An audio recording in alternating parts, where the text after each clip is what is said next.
Hello all, thank you for taking the time to listen to this recording, which is a conversation between Lachs, the winner of this year's Human Rights Essay Competition, and myself on behalf of René Cassin. If you don't know, René Cassin are a human rights advocacy organisation who work within the Jewish community to raise awareness about important human rights issues which resonate with Jewish experience and values, but also beyond the community, working with parliamentarians, monitoring bodies and other organisations to bring about change for those who are affected by these issues.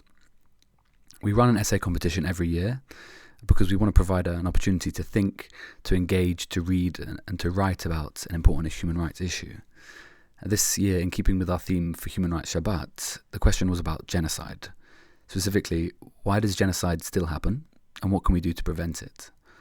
The competition was judged by Lord Danny Finkelstein, and the prize was £100 and a copy of the fantastic book by Philippe Sands called East-West Street.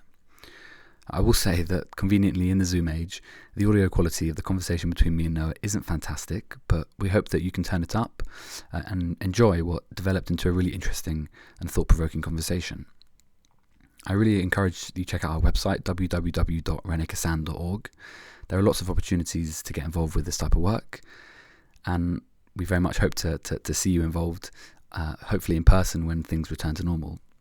And I'll also say that as a small communal organisation, we rely on the generosity of our supporters. So if you are inclined to make a donation, you can do so through our website, and we would of course be very grateful to you for it. Hope you enjoy the conversation. Welcome to René Cassin's first ever Instagram Live. Thanks so much for being our special guest. How are you today? Yeah, I'm doing very well. I'm relieved that I cleared the first hurdle in actually learning how to use Instagram Live. There's a non-zero chance that my phone will either die or collapse on top of my laptop. So yeah, two more hurdles at least to go. Well, my fingers are crossed. And allow me to explain why I'm so pleased to see Noah. There are a few reasons. The first is that Noah, as I said, is the winner of this year's Human Rights competition. He's also an analyst in government. His views from the outset and throughout are his own and no one else's. And he's a past president of the Oxford Union, a past Schwarzman scholar, and he's also a great guy. And I'm really pleased that you entered the competition and that you wrote your essay, which Lord Finkelstein described as intellectually thrilling. It's a bit much, isn't it? It's a beautiful phrase. It's a beautiful phrase. As I said earlier, the quality of essays was really fantastic, but yours really stood out. I wanted to know, Noah, why did you enter, and what was it like to write this essay? How did it differ from, say, an essay in a university context? Yeah, so I guess my starting point was as follows. When thinking about genocide prevention, we normally start at that point of why didn't the Allies bomb the Nazi train tracks, or why didn't NATO send airstrikes in moments before the Serbs would descend on Srebrenica, and why didn't the UN sort of take seriously the communiques coming from those sort of limited numbers of diplomats stayed on in Rwanda, and so on and so forth. There's this sort of kind of mythology around the last ditch intervention that never happened, but it's not really good enough. There's something, I think, very defeatist in the idea that we kind of we allow it to get to the point at which some murderous mob, whoever they are, whichever continent they're on, until the point at which they're about to engage in some massacre, and it's then that we stamp out genocide. And so I think that was the first thing I thought when I saw that title. And I thought it was a great opportunity on a personal level to engage with a really difficult question. And I think something that may come out in our discussion is that there's a way in which we become desensitized, I think, a little bit to genocide because it's curricular, right? And that sounds kind of a little bit of a paradox, because I'm not saying we shouldn't learn or talk about these issues, but there comes a point at which, when we see, we get used to seeing images, or we get used to certain historical narratives, we become somewhat anesthetized. So that was on a personal level, I suppose. I wanted to engage with the problem and also think about it in a kind of multi-genocidal way. Of course, there have been tragically more than one. So that's a little bit about kind of my motivations and the kind of, I guess, the motivation for the line of argument as much as anything else. And in terms of that question, how does it differ from, I don't know, writing an op-ed or writing a kind of article or an essay at university? There's a freedom in not knowing who your audience is, and I think that was nice about this competition, right? Yes, there was a judge, but I really felt in some ways I was writing it for myself. It was my own ideas. There wasn't a rubric or a mark scheme or or indeed a kind of viewer base, and hopefully anyone who's here will read it. But I didn't necessarily have them in mind at the time, so I think that there's kind of intellectual freedom in that anonymity as well. So yeah, hopefully that's something of an answer to your questions there, Mo. It is, and I'm pleased that you mentioned what was the phrase, the kind of multi-genocidal perspective, which is a horrible thing. But I'm pleased that you mentioned that, because in creating this resource which accompanies the essay, we did take a deep dive into the Uyghur issue, but our whole human rights theme was trying to look at things in a more broader sense. And I think the essay question, why does genocide still happen, and what can we do to prevent it, tried to bring the theme and the concept of genocide as distinct from these incredibly difficult situations. And I'm also pleased that you managed to battle through your compassion fatigue. As someone who works for a human rights NGO, I know how you feel, and it's props to you for looking past it and for writing this fantastic essay. Let me approach your argument and correct me if I'm misrepresenting you.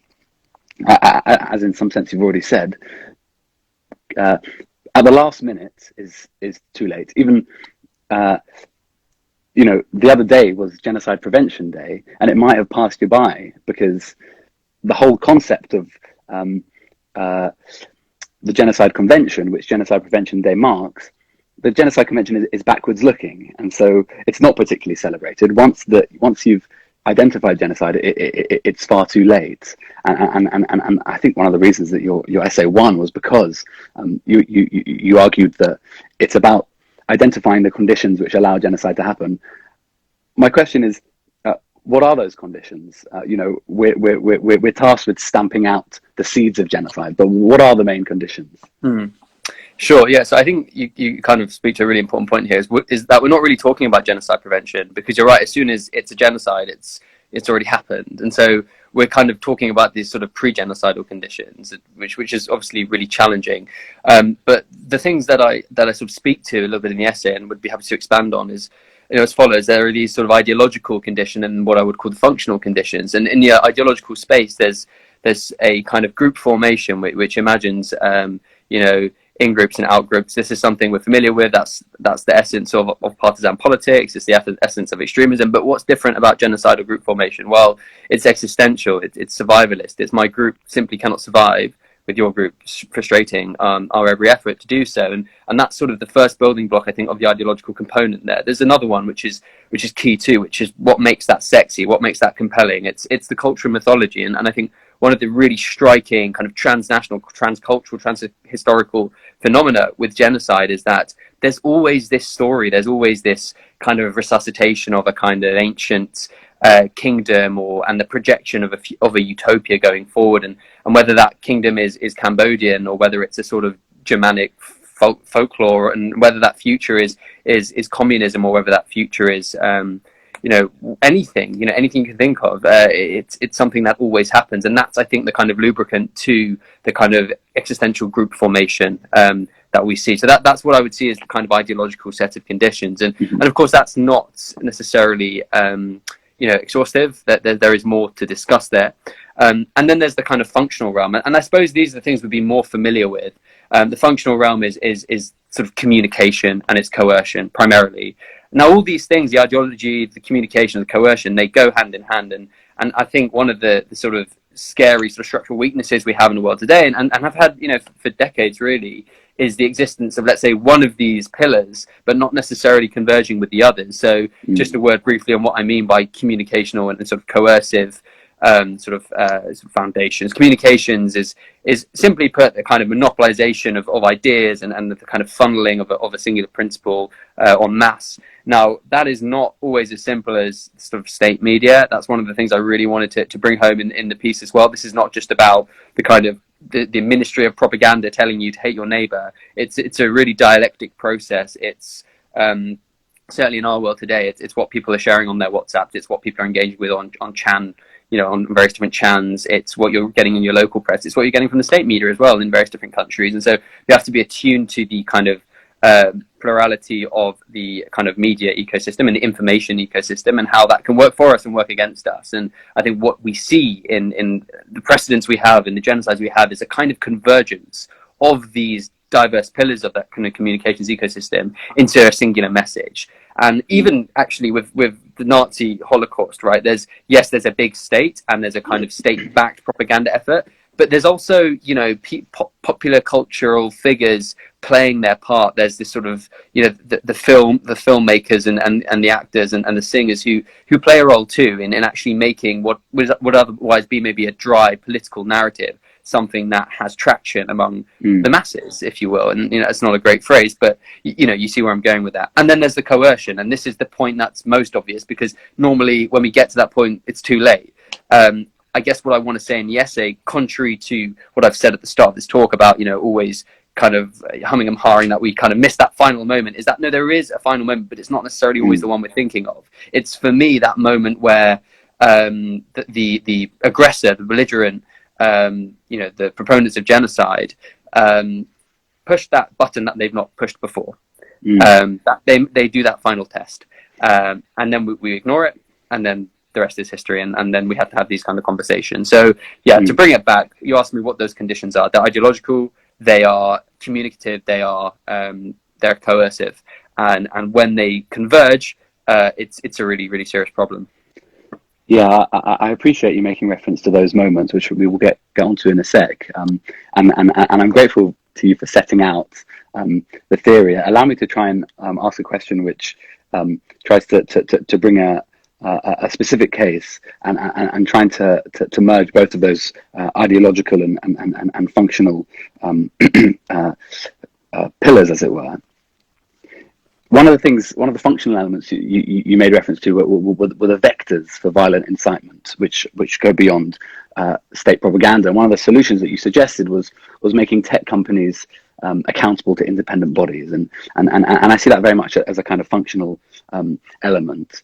But of course, this relates to hate and to the incitement of violence. And I wanted to know whether you thought that these efforts that we take on the functional side, whether we can stamp those out in their entirety, or whether there is something about this reoccurrence in history of these ideological phenomena which mean that, you know, there may well be bits that slip through the gaps almost.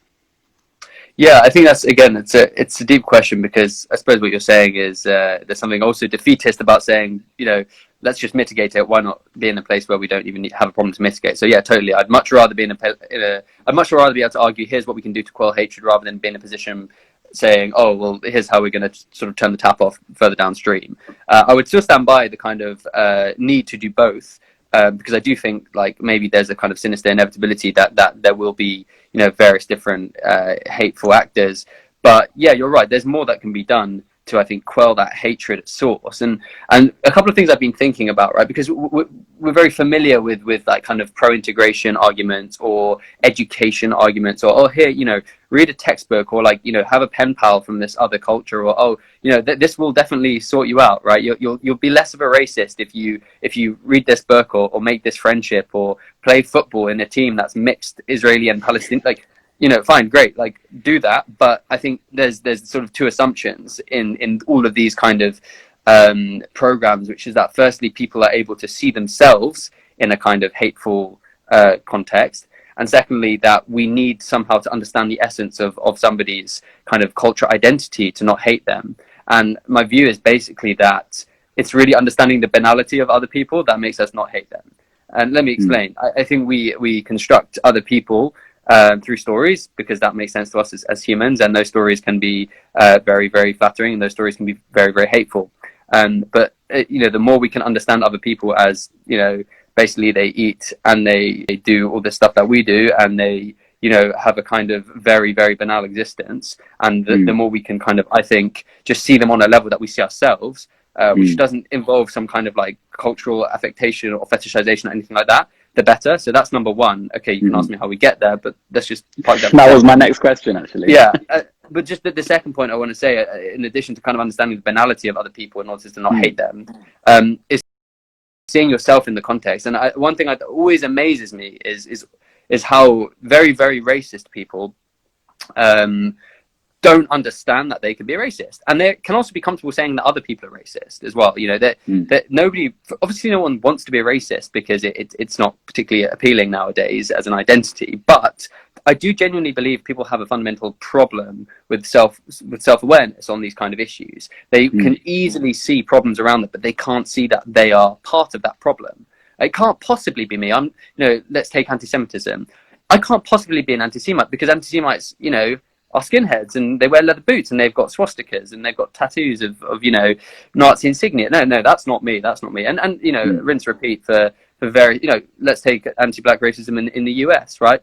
Oh no, I can't be a racist because racists wear white hoods and so on and so forth. So I think there's a self-awareness problem that we have, a failure for everyone to recognize that they do play a role in all of this. So taking those two sort of as a very, very foundational element of, as I say, number one, trying to understand the banality of other people to kind of not love them but be indifferent to them, because let's be honest, that's what we're going for here. And number two, to sort of just what was I saying?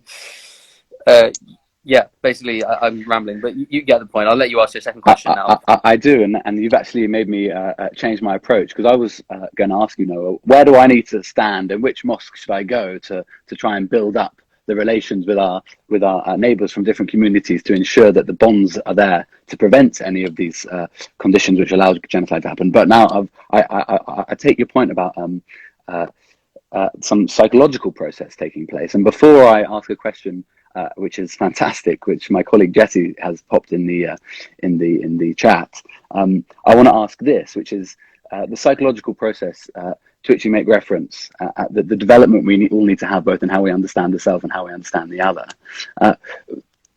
Let's double click on that, as it were. We want to, in your essay, you mentioned information literacy and critical thinking skills, presumably at a young age. Are there any other methods come to mind for you in terms of trying to move us along from in terms of our understanding of the self and of other? Yeah, so I think just to on that point of information, on that point of sort of critical thinking, I referred to that very specifically in the context of media consumption, and I don't necessarily think that critical thinking makes you less racist at all, actually. We've seen, actually, there's very, very proficient racists who are very well educated. I'm talking more specifically about kind of people's receptiveness to conspiracy theories, people's receptiveness to misinformation and disinformation, which I see as particularly important in the kind of modern world as a vector for potential genocide or ethnic violence or political violence. And we have enough sort of modern precedents for that. So when I invoke critical reasoning and information literacy, it's very much in that kind of context of media landscape. So in terms of what else we can do in that sort of psychological sphere of self-knowledge, seeing where you are in the problem, seeing, as I say, like that other people are banal, what else can we do? Yeah, I think education is helpful, right? Education is important, and I think we need to actually really be learning about racisms and genocides and all of that. But it's almost it is literally academic unless we're able to make a link between those stories and our sort of present conditions. And I think that's really, really important. Now, it's a really fine line, because you also want just neutral scholarship. You also want people that approach Nazism as historians and colonialism as historians, right? Not everything is about instilling a present or future generation with moral credentials. So it's about kind of finding that balance, I think, between an education which somehow fails to make a connection to our contemporary sort of world, but also not going too far so that we kind of subvert, I would say, academic approaches to be instrumental always to kind of ideologies, even if they're moral ideologies. So yeah, I think I don't want to do away with education. I think particularly when we're in school, right? When we're in primary school, we're in secondary school. Let's not pretend like our curricula are kind of neutral. They are instilling something, and we have to really make sure that when we're learning about stuff, we have a kind of contemporary sense of why that matters. And that's true for positive stories as well. That's true for kind of reinforcing a sense of identity wherever you may live and whatever culture you may be part of. So I think making that link link between kind of historical circumstances and present conditions is really, really key as well to kind of, as you put it, developing a sense of self and other that is not sort of existential and kind of fatalist. I appreciate that. And my hope is that further down the line, we'll log back into René Cassin's Instagram and have a look at this moment and the steps which needed to be taken, in all of us to bring us closer to a situation in which those conditions don't exist. Allow me to pull us back slightly to a fantastic question which was asked, and I hope that it makes sense despite the things that we've been saying. Jessie asks, with respect to what you were saying about banality, she says, is that based on the theories of Hannah Arendt and the idea of the banality of evil? That's something which has been difficult across the board, the idea that such evils can be done by regular people. So, yeah, I guess that's the flip side to what I'm saying. But really where this point comes from, my idea about, it's not my idea, but the idea I'm expressing about kind of understanding the banality of people's humanity in order not to hate them, comes from I'm thinking about the Uyghur issue, and I'm thinking about how there's a great line in, I think it's the Nick Holdstock book about Uyghurs, China's Forgotten People or something, where he says that in China, and this is a book, by the way, published in about 2014 or something. This is before the contemporary excesses, but still very much at a time of very severe repression. And there's a line that Uyghurs were either conceived of as sort of dancing minstrels, by Chinese media, or if not dancing minstrels, kind of thieves and crooks and terrorists and that sort of thing. And I think that really speaks to this sort of double-edged, you can call it fetishization, or you can call it kind of a storied version of an out-group that we are so used to kind of constructing for our own understanding often. And it's not good enough just to see, let's say, another culture for the songs and for the dances, because actually the flip side of that is something equally kind of something sort of inversely nefarious. And so that's why I kind of want to get away from the idea that the way to hate people less is to understand their festivals and to appreciate their cultural output. I think that's very convenient because we get to enjoy that without necessarily doing the hard work. So that's why I'm stressing banality. Like, I think Hannah Arendt is of course a really important person to talk about in the context of totalitarianism and in the context of therefore genocide. I think the banality of evil is almost, I think, is consistent with what I'm saying, which is that just as you can hate somebody, you can resist hating someone because they're banal, so too people can hate and be very banal. The baseline is people are banal, and I think that's just what we should be going for. We should understand people on a kind of common humanity, as cliched as that sounds, but it's less cliched when you think about it in the context of how else we've tried to understand other cultures by sort of, as I say, basically fetishizing them or vilifying them.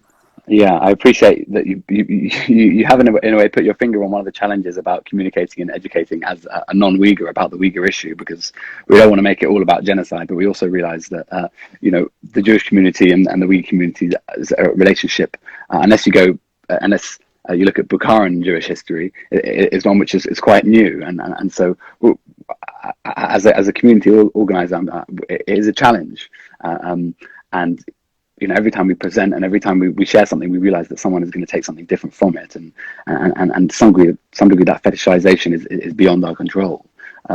But before, in fact, instead of asking you whether you agree with that, I want to bring in the comments of Lord Danny Finkelstein, which is the first time I've brought in a Lord before. He said this about the essay. He said, "The author is very much of the same mind as my grandfather, Alfred Wiener.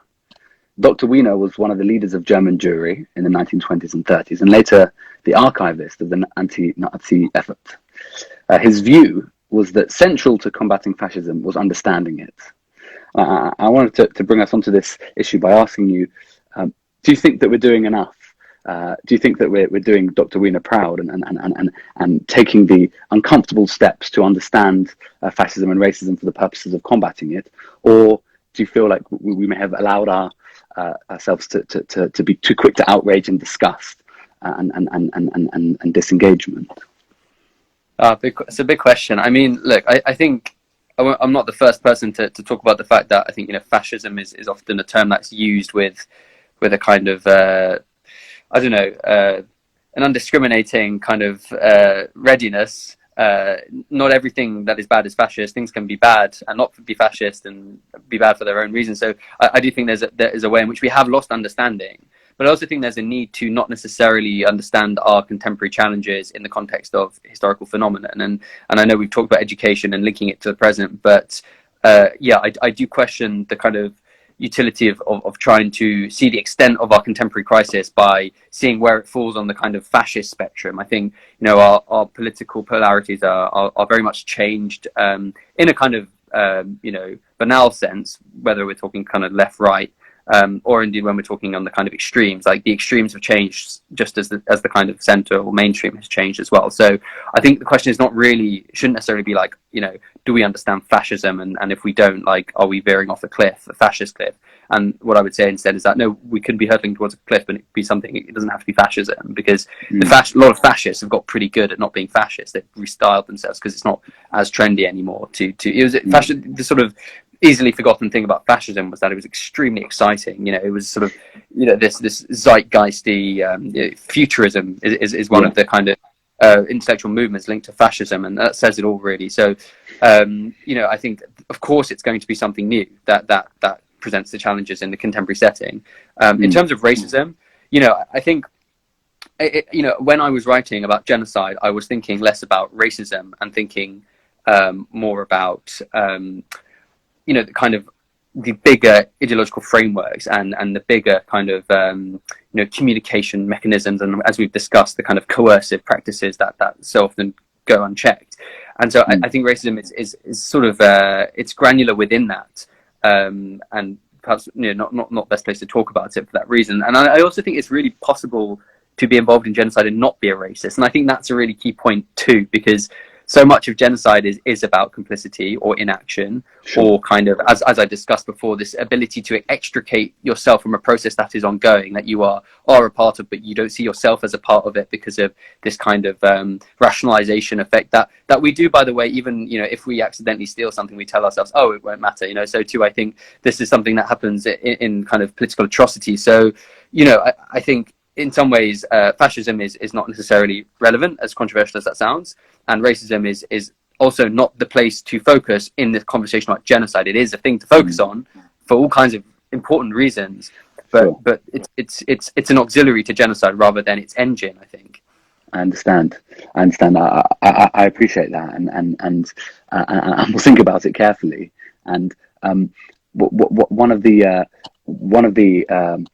outcomes of that position of yours, correct me if I'm wrong, is that we need to be more alert than ever, because as it comes, it may well look quite different to how it's looked in the past. And unfortunately, we lost Noah here for a second, but I'm asking him, what are the real life indications when the conditions necessary for genocide have actually developed, that states are willing to tolerate or enact genocide?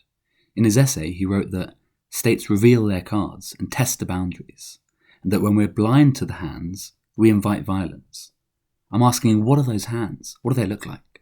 Yeah, so I think my answer would be on what the kind of reveal is on China's part. It's intuitively it's about maybe locking people up, maybe demolishing mosques, maybe reports of sterilization, maybe reports of slave labor. No, that's not what I'm going to refer to. For me, the most horrifying thing is the total sort of indifference that ostensibly China has to those things being out there in the world. Now, I don't think for 1 minute I think China would prefer that we didn't know those things, but the fact that we have seen nothing by way of kind of adjustment to those policies, yes, some very, very superficial kind of changes at one point, but the kind of sense of which, the sort of collective shrug, right, of, okay, not only are we not going to do anything, even though you now all know about this and have the satellite images, but we're also going to get a bunch of countries together, and think politically how this looks, because they happen to be Muslim countries, and get them to sign something that says this is all hunky-dory. This sort of wanton kind of impunity and self-justification for all of this. The fact that with all of this evidence, the narrative is nothing to see here, and if you do see it, it's justified. Look, a bunch of Muslim countries said it's fine. Like that for me is I think most horrifying, because at least, and we're really scraping the barrel here, at least when people do terrible things, when they deny it, there's a small part of them that knows it's terrible, because if they didn't know it was terrible, they wouldn't deny it. I think that takes us back to what we were saying about racists, like, racists who don't understand that they're a racist. At least they understand conceptually that racism is bad. But try and imagine a situation, you know, and we have this in sort of more extreme ends of racism, and indeed the more extreme excesses of state brutality, where actually there isn't even a kind of denial there or a kind of moral justification. It's just like, yeah, this is it, and like we don't care. And I think that for me is what's so horrifying. And yeah, so did you want to jump in with a question? I was going to say, to what degree do you think that impunity is brought forth from their belief that we really need their cotton? Yeah, I mean, I think it's bigger than cotton, right? I think cotton is probably the smaller part. I think that there are other aspects. China is a kind of take it or leave it option in terms of how I think it will present itself often to countries, and that I think there are a number of relationships between countries that are complicated, where people get together on one issue but diverge on another issue. That's the essence of diplomacy, and I think China would like to make that quite hard. I think China would quite like to be in a position where it says, look, you accept the terms of how we're going to think about Taiwan, and then you get this trade, or you accept what we're doing in Hong Kong, and then you get us to come to the table on this issue. So it's, and of course other countries do this as well, right? It's not just China, but the point is that I think China's well aware of the leverage it has on across the board, and so it doesn't have to be manufactured goods from Xinjiang. It can be manufactured goods from totally the opposite coast. It can be the stock market in Shanghai. All of these things are chips in a kind of international discourse, and yeah, China knows that, and it's thrown its weight about in other ways on actually way more trivial issues. And my favorite example is probably when I think there were a number of US airlines back in 2019 or 2018 that had listed on their websites that that Taipei was in Taiwan, which it is, but from the Chinese perspective, Taipei is in China.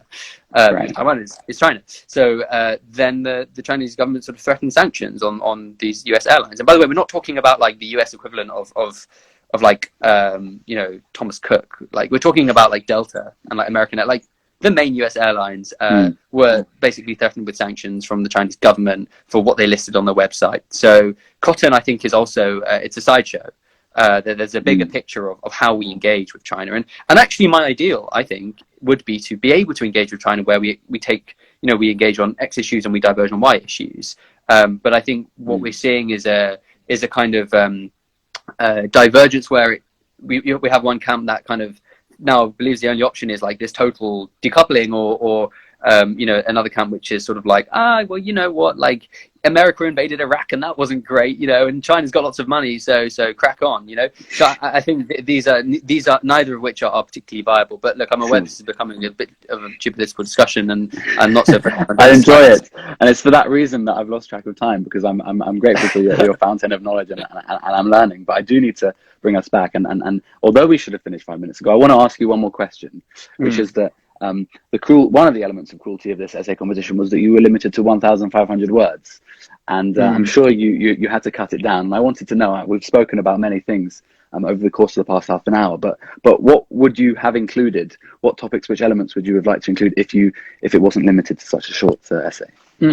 Yeah, a couple of things. Firstly, I would have liked to use more case studies, because I didn't talk about Armenia, I didn't talk about Darfur, I didn't talk about other things as well. It's there, depending on how you want to define genocide, there are a whole manner of case studies you could include, and I think there's a richness to understanding informed by just the plurality of case studies, and also differences, which are important. So I think I would have tried to diversify and expand that kind of case file, and that's number one. I think number two is, and some of your questions have sort of lent into the kind of, so how do we fix it? I would have liked to devote a much more thorough section to the kind of fixes. I was mainly able to speak in a kind of high level terms. Once I'd given a taxonomy of like how genocide happens, I didn't have much space to sort of say what we do about it.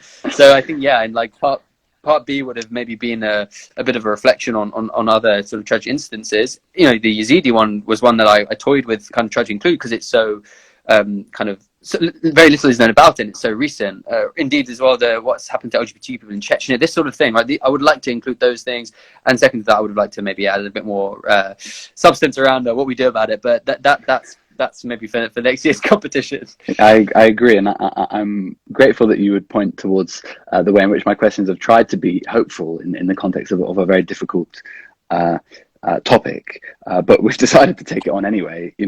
We're a hope and value-based organization, and so it's been a challenge to communicate to people of all ages about this issue, you've helped over the course of the past 37 minutes. I will hope that we can speak again both in a René Cassin context and outside.